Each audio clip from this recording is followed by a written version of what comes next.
Iran's Ministry of Foreign Affairs spokesperson, Esmail Baghai, has announced that a memorandum of understanding with the United States has been finalised and signed electronically by both sides.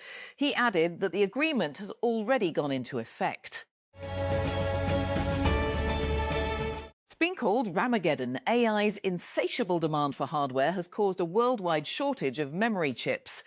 Now, outgoing Apple CEO Tim Cook is warning its customers that your next Mac, iPhone or iPad could be more expensive thanks to surging memory and storage chips costs. In a recent interview, Cook told the WSJ that price increases are unavoidable, in spite of efforts to absorb chip costs that have increased fourfold since last year.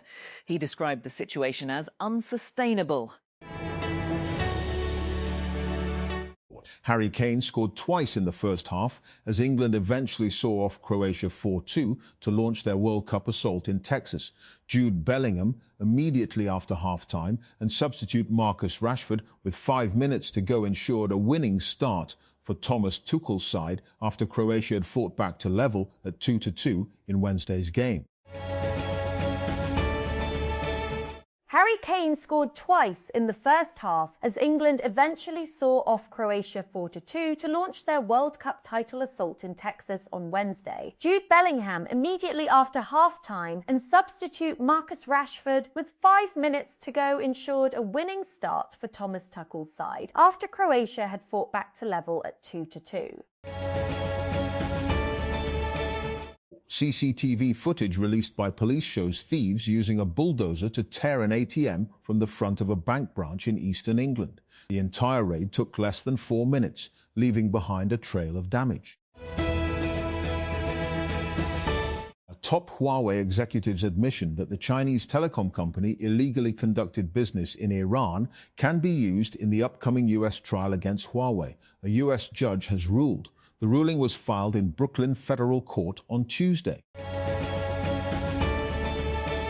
Chihua Shen has spent more than 2 decades as a venture capitalist, but he thinks like a cultural anthropologist. As a co-founder of Goodwater Capital, a firm focused exclusively on consumer and prosumer technology, he has built a portfolio spanning entertainment, healthcare, fintech, and live experiences, with investments in companies like MIDI Health, Fever, and Monzo. He was also, as a 27-year-old associate at Accel, a person who initially found a 6-person company launched from Harvard called the Facebook. That ability to read human behavior at scale informs everything from his view that Americans will never trust a single app with both their social lives and their finances, to his belief that the gap between the most advanced AI model and what you can run on your phone, once as wide as 2 years, will shrink to 3 months within the next year.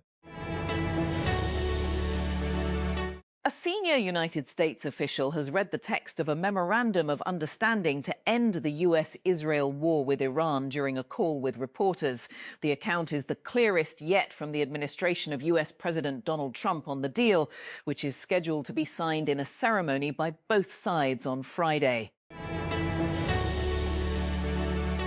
Brazilian President Luiz Inácio Lula da Silva has warned that the United States should not interfere in his country's upcoming presidential race, which is being held in October. Wednesday's remarks came after both Lula and his US counterpart Donald Trump attended the Group of 7 G7 conference in Evian-les-Bains, France. Loading the player, Token Maxing was the hottest trend in Silicon Valley earlier this year, with CEOs encouraging employees to push AI usage as far as it would go. Then the bill came due. Uber reportedly blew through its annual AI budget in a few months. Some companies cut Claude licenses for parts of their org, and Meta killed its internal leaderboard.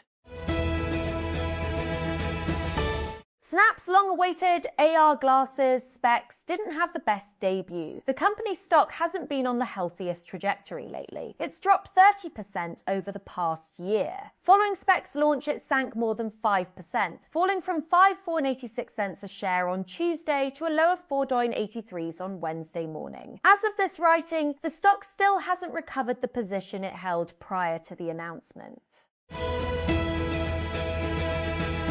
Former Sequoia Capsule managing partner Roelof Botha is joining SpaceX's board of directors less than a week after the company went public in the largest IPO ever. SpaceX announced the appointment in a filing with the Securities and Exchange Commission on Wednesday. It said Botha was appointed to fill the existing vacancy on the board and that he will serve until SpaceX's next annual shareholder meeting. He will also join the SpaceX board's audit committee. Botha didn't immediately respond to a request for comment.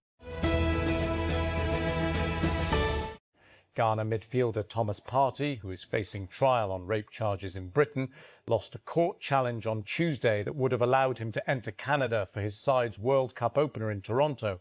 Ottawa denied the Villarreal player a visa over the British charges, blocking him from playing for Ghana against Panama on Wednesday. After spending 25 years in Israeli prisons, Abdul Karim al-Ramawi embraced his son Majd for the first time. Majd was born in 2013 through sperm smuggled from prison and used in IVF treatment. He grew up without ever meeting his father until now. Cristiano Ronaldo's record-equalling sixth World Cup got off to a disappointing start as the Democratic Republic of the Congo, DR Congo, secured their first-ever point at the football finals, drawing 1-1 with Portugal in their Group K match. Yoane Wissa's header cancelled out João Neves' early goal on Wednesday, and the African side, appearing in their first World Cup since 1974, when their country was known as Zaire, more than held their own. The mother of Cape Verde's star goalkeeper Vozinha has been granted a visa to enter the United States in time for her 40-year-old son's next World Cup match, House Democratic leader Hakeem Jeffries announced. Vozinha and his mother will be reunited in Miami in time for the match on Sunday, Jeffries shared Wednesday on social media. A new lawsuit filed by the US Federal Trade Commission, FTC, is a showcase of how hard it's become to police the app stores for scammy apps. The suit alleges that a company known as Genesis Tech defrauded consumers and routed revenues overseas through the use of shell companies designed to conceal its identity and hide its assets. Genesis Tech's network allegedly included a series of subsidiaries incorporated in Cyprus and operating in Ukraine, which marketed its apps to US consumers. Among its brands were fitness and nutrition apps Mad Muscles, Harna, and Unimeal by Amoapps Limited, PDF Guru and PDF Master from Gurudox Limited, fashion app Lumi from Bramall Limited, horoscope app Nebula by Obrio Limited, habit and personal productivity apps under the brand Wisey by Coflimin Limited, and others. The Telecommunication Reorganisation Amendment Bill, recently passed by the National Assembly, has come under scrutiny in the Senate amid concerns that it could weaken protections for private property rights. Lawmakers have expressed reservations that the proposed legislation the authority of the government and telecom operators to access privately owned land for infrastructure projects such as mobile towers and fibre optic networks. The United States on Wednesday read out the text of the interim US-Iran agreement to halt the war in Iran and open the Strait of Hormuz. According to a Reuters report, the agreement, read to reporters by a senior US official, outlines in 14 points a high-level understanding that defers many of the most difficult issues, such as how to wind down Iran's nuclear program until a final deal is reached. It paves the way for a broader 60-day negotiation period due to begin in Switzerland on Friday.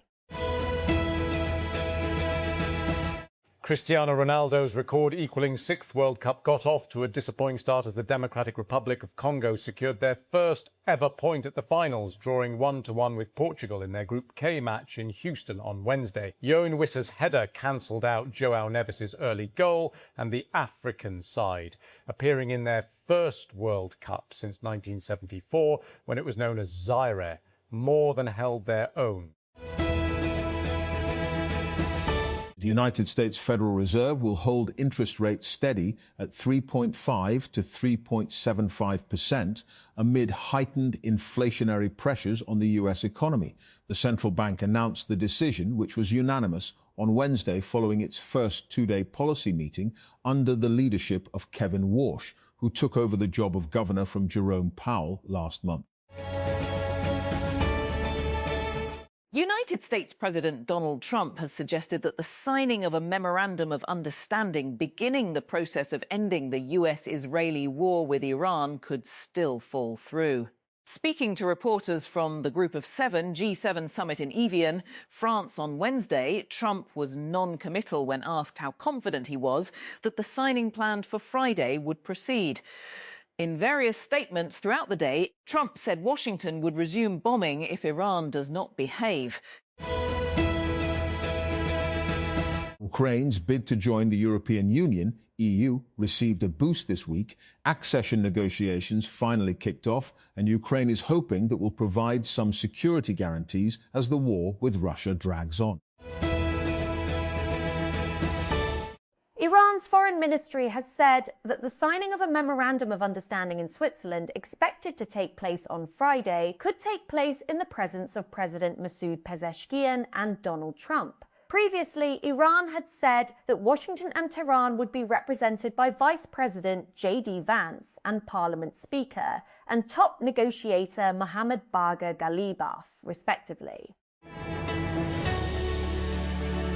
For years, social media giants controlled what users saw in their feeds. While people could follow accounts, like posts or hide content they didn't enjoy, recommendation algorithms controlled what was shown to them. Now, social platforms are handing over some of their power by allowing users to personalize their algorithms with the help of AI.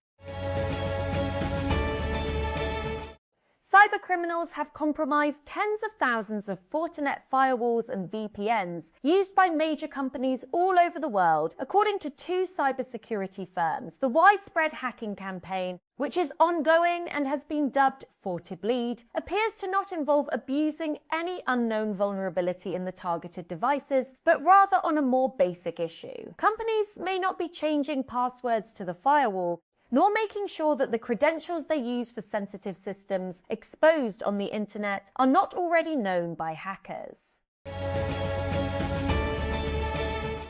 Anthropic is joining Frontier, the carbon removal collective, contributing to a new $915 million tranche of funding and marking its arrival as the first AI startup to join the group. The new funding nearly doubles pledges to Frontier, bringing the total to $1.8 billion. So far, Frontier has contracted nearly $700 million across more than 50 projects to remove 1.8 million tons of carbon. Companies that have pledged money to Frontier typically use the company's carbon removal credits to reduce their publicly listed carbon footprints. At the G7 summit on Wednesday, world leaders like French President Emmanuel Macron and Indian Prime Minister Narendra Modi voiced concerns that the US could cut off their country's access to top American AI models at any time. Macron warned G7 leaders and top AI executives, including Anthropic CEO Dario Amodei, OpenAI CEO Sam Altman, and President Donald Trump, over lunch that if the US from one day to the next can turn off the switch, it could not only harm the economies of European customers, but also damage the AI firms themselves.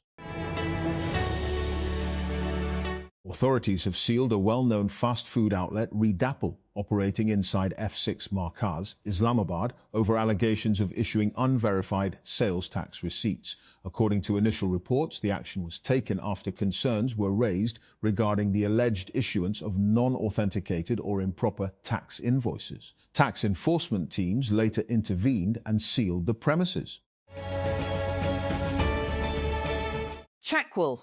The post-mortem report of 9-year-old Hania Ahmed, an Australian national who was killed in a shootout in Chackwell on Wednesday night, has confirmed that she sustained multiple gunshot wounds. Adil Ahmed, 39, his wife, Dr. Sidra Khan, their daughter Hania Ahmed, 9, and son Afan Ahmed, 10, were shot at during a robbery when CCD personnel opened fire on their vehicle, mistaking it for that of robbers. As a result, Hania died on the spot, while Adil and Afan were critically injured. Dr. Khan remained unhurt.